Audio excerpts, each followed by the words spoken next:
हाँ, तो स्वागत है बच्चों आप लोग का इस क्लास में। तो मैं आज आप लोग का हिंदी का जो क्लास 10th यानी कि 10वीं वर्ग का क्लास यानी क्लास 10th की बात करते हैं। इसमें आपका गोधली भाग 2 में एक चैप्टर इसका नाम है श्रम विभाजन और जाति प्रथा। मैं इसके बारे में आज बात करूंगा और आप लोग को यह जो होगा यह वीडियो देखने के बाद इस चैप्टर जो भी मतलब जितना भी कंसेप्ट होगा ऑब्जेक्टिव हो या सब्जेक्टिव हो हर एक चीज हम क्या करेंगे क्लियर कर देंगे। तो आप लोग इस वीडियो को अच्छे ढंग से देखिएगा, ठीक ना। और वीडियो अगर पसंद आएगा तो अपने दोस्तों में जो भी आपके अगल बगल में या कोई भी आपके रिश्तेदार में कोई अगर क्लास 10 का एग्जाम देने वाला होगा उसको ये वीडियो क्या कीजिएगा शेयर जरूर कीजिएगा। अगर वीडियो पसंद आएगा तो कमेंट में जरूर बताइएगा जहाँ का वीडियो अच्छा है या गलत, ठीक ना। तो हम वीडियो को आगे लेकर बढ़ाते हैं। ध्यान दो, चैप्टर का नाम क्या है श्रम विभाजन और जाति प्रथा। पहले बात समझो श्रम विभाजन होता क्या है और जाति प्रथा यानी कि समाज द्वारा ऐसा विभाजन यानी कि जो हमारा समाज होता है आधुनिक समाज भारतीय है इसका ऐसा विभाजन होता है जो लोगों को उसके काम के आधार पर क्या करता है बांट देता है, ठीक ना। उसी को हम लोग क्या कहते हैं श्रम विभाजन, ठीक ना। यानी कि लोगों को जब काम के आधार पर बांट देगा, ठीक ना, और उसको जिस काम के आधार पर उसको बांटा वही काम उसका क्या कहलाएगा जाति कहलाएगा।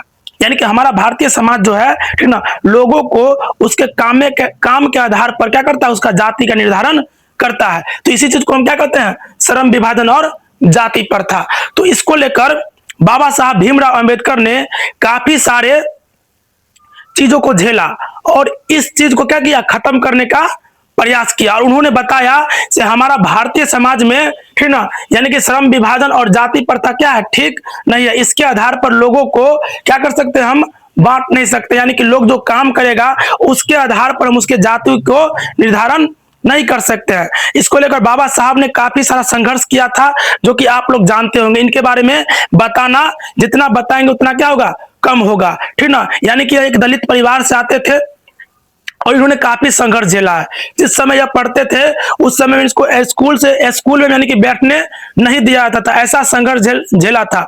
और हमारे भारतीय समाज में और भारतीय इतिहास में इनका नाम काफी उच्च पैमाने पर यानी कि इन्होंने संविधान का क्या किया था निर्माण भी किया था। तो बच्चों हम वीडियो को यानी कि लंबा ना करते हुए आगे हम बढ़ाते ताकि आप लोग को समझ में आ जाएगा, ठीक ना। यह पहला वीडियो जो होगा आप लोग का यह ऑब्जेक्टिव टाइप होगा। इसमें से जो भी ऑब्जेक्टिव आएगा एग्जाम में, ठीक ना, हर एक चीज क्या हो जाएगा क्लियर हो जाएगा। आप लोग कॉपी में क्या कीजिएगा इसको अच्छे ढंग से जैसे हमने इसको बनाया है उस प्रकार से इसको क्या कीजिएगा नोटबुक तैयार कर लीजिएगा और अच्छा ढंग से इसको बनाने का प्रयास कीजिएगा, ठीक ना। तो पहला लाइन क्या कहता है सो देखो श्रम विभाजन और जाति प्रथा।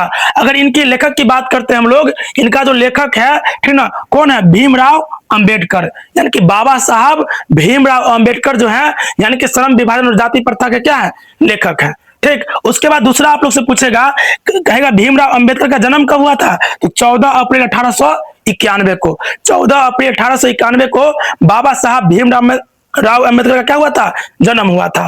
फिर हम बात करते हैं स्थान, इनका जन्म जो हुआ था किस स्थान पर हुआ था तो मध्य प्रदेश। कहाँ हुआ था मध्य प्रदेश में एक गांव पड़ता है महू गांव, ठीक ना, यह गांव है, ठीक ना। इसी गांव में इनका क्या हुआ था जन्म हुआ था, ठीक ना।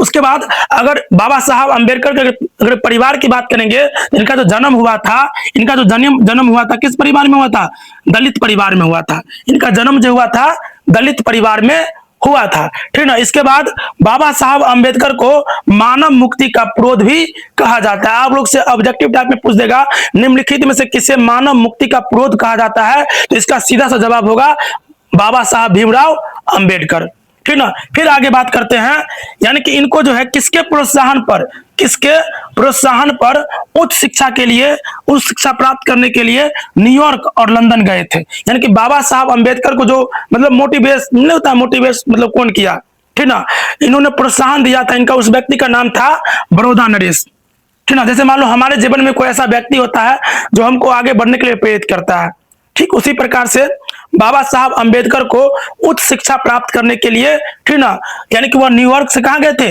लंदन गए थे। उनको प्रोत्साहन कौन किया था बड़ौदा नरेश किया था, ठीक ना। इनके कहने पर ही यह उच्च शिक्षा प्राप्त करने के लिए न्यूयॉर्क गए, उसके बाद कहां गए लंदन गए थे।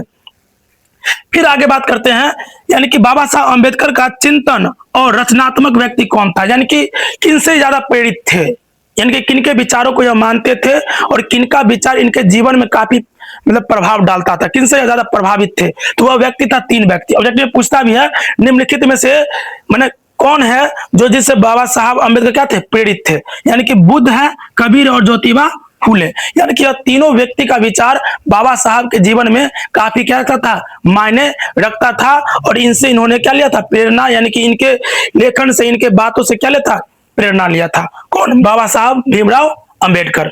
आगे बात करते हैं, हाँ, भारत के संविधान निर्माता, यानी कि हमारे देश में जो संविधान जो बना था, इसके निर्माणकर्ता के रूप में बाबा साहब अंबेडकर को जाना जाता है। इन्होंने भारतीय संविधान को बनाने में अहम योगदान दिया था, इसलिए बाबा साहब अंबेडकर को यानी कि संविधान का पिता भी कहा जाता है। इस बात को भी आप लोग क्या रखिएगा, ध्यान में रखिएगा, यहां से क्वेश्चन पूछ देता है। क्योंकि आज जो हमारे देश में जो भी चीज सिस्टम चलता है, एक राष्ट्रपति से लेकर एक आम जनता तक, हर एक चीज किस पे चलता है, हमारे संविधान पे चलता है, ठीक ना। तो बाबा साहब अंबेडकर ने ऐसा नियम दिया था, ऐसा कानून बनाया था जो राष्ट्रपति से लेकर और देश में रहने वाले आम नागरिक सभी के लिए क्या होगा, बराबर होगा।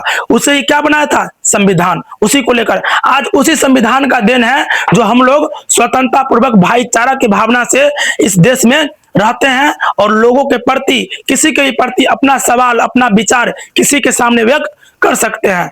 यानी कि संविधान का ही देन है। फिर हम आगे बात करते हैं, ध्यान देना, यहां आप लोग से पूछेगा, लेखन की बात करेगा, यानी कि बाबा साहब अंबेडकर ने किस किस चीजों की रचना की, यानी कौन कौन चीजें उन्होंने क्या क्या लिखा है। पहला है क्या, द कास्ट इन इंडिया। तुमसे पूछेगा, कहेगा द कास्ट इन इंडिया के लेखक कौन है, तो बाबा साहब भीमराव अंबेडकर है। उसके बाद कहेगा बुद्धिज्म एंड कम्युनिज्म, इसके लेखक कौन है, तो बाबा साहब भीमराव अंबेडकर।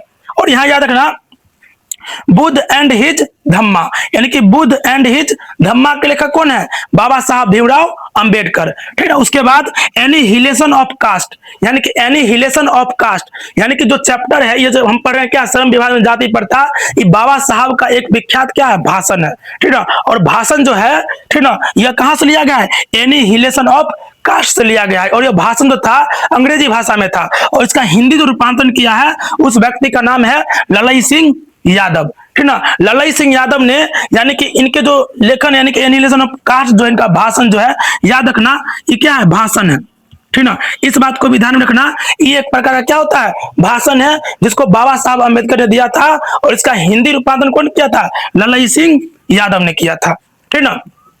उसके बाद चैप्टर जब आगे बढ़ता है तो इस बात को ध्यान रखना, यहाँ पे क्या कहता है, भारत में बेरोजगारी का प्रमुख या मुख्य कारण कह सकते हैं।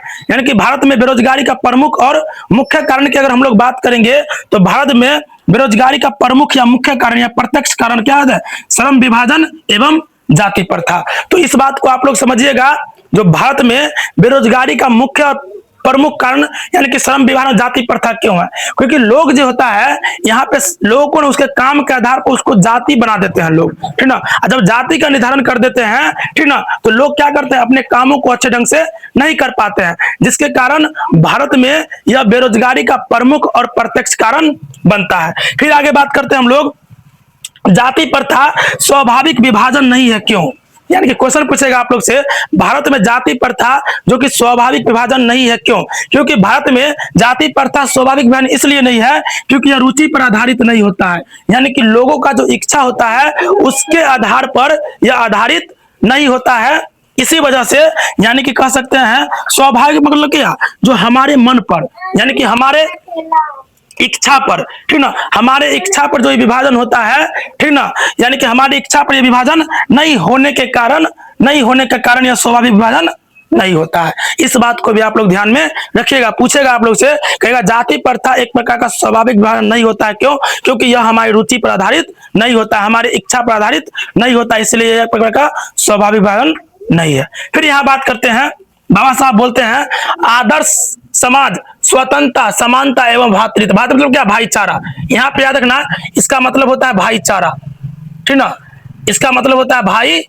चारा, ठीक ना। यानी कि बाबा साहब अंबेडकर का मानना था कि हमारा समाज तभी सही होगा और हमारा समाज तभी अच्छा होगा जब हमारा समाज कैसा होगा, आदर्श समाज होगा, और उस समाज में रहने वाले लोग क्या होंगे, स्वतंत्र होंगे, यानी स्वतंत्रता पूर्वक रहेंगे। इसके बाद समानता होंगे, यानी कि मिलजुल के रखेंगे, किसी प्रकार का कोई ऊंच नीच, किसी भी आधार के, जाति के आधार पर लोगों का बंटवारा नहीं होगा, चाहे जाति को लेकर भेदभाव नहीं होगा, यानी कि समानता होगा। इसके अलावा हमारे देश में रहने वाले जो भी लोग होंगे भाईचारा की भावना से रहेंगे, ठीक ना, यानी कि भाईचारा की भावना बनाकर रखेंगे, तब जाके हमारा समाज कैसा बनेगा, एक आदर्श समाज का रूप लेगा, ठीक ना। तो आप लोग से क्वेश्चन पूछेगा कि हमारा समाज बाबा साहब अंबेडकर के अनुसार आदर्श समाज क्या हो सकता है, तो बाबा साहब अंबेडकर के अनुसार आदर्श समाज वही हो सकता है जिसमें स्वतंत्रता होगा, समानता होगा और भाईचारा होगा, यानी कि लोग जो है आपस में मिलजुल कर भाईचारा की भावना से, समानता यानी कि जाति के आधार पर बटेंगे नहीं, उसके अलावा क्या होगा, स्वतंत्रता की भावना से रहेंगे। ऐसी ही भावना क्या कहलाएगा, आदर्श समाज कहलाएगा, ठीक ना। इसके बाद बाबा साहब का मानना था सच्चे लोकतंत्र, यानी कि सच्चे लोकतंत्र में कैसी भाईचारा होना चाहिए। बाबा साहब कहते थे जो हमारा जो लोकतंत्र होगा, अपना नंबर जान जाओ लोकतंत्र होता क्या है। लोकतंत्र एक प्रकार की ऐसी व्यवस्था होती है जिसमें यानी कि जो शासन चलता है जनता के लिए होता है, जनता के हित के लिए काम किया जाता है, ठीक ना, यानी कि जनता के लिए जनता के द्वारा चलाया गया शासन, उसे हम लोग क्या कहेंगे, लोकतंत्र कहेंगे, ठीक ना। तो यानी कि बाबा साहब का मानना था कि